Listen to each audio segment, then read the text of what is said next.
¿Le habrán abandonado? No lo sé. Tiene toda la pinta, ¿eh? Vamos a ver cómo reacciona el perro. Sí, párate, yo creo que la acaban de abandonar, ¿eh? Espera, déjame que me bajo. Sí. Ven aquí. Sí, la acaban de abandonar. ¿Qué Ven. pasa? ¿Qué pasa? ¿Qué pasa?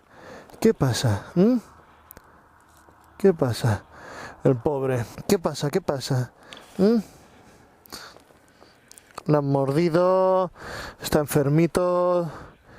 ¿Qué ocurre? ¿Qué ocurre? ¿Estás mal? ¿Eh? ¿Estás asustadito? No te subas, que ahí quema. Tranquilo. Pues tendríamos que llevarlo a algún sitio o algo, porque tú encima no lo puedes llevar, ¿no? Vamos en moto ya, y si nos pilla la policía con un perro en los brazos, ¿tú sabes la multa que nos puede caer? Es que son un montón de kilómetros para que el perro nos siga, ¿sabes? Ya.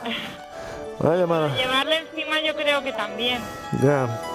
¿A dónde se puede llamar aquí? Al espíritu motero.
Venga, venga.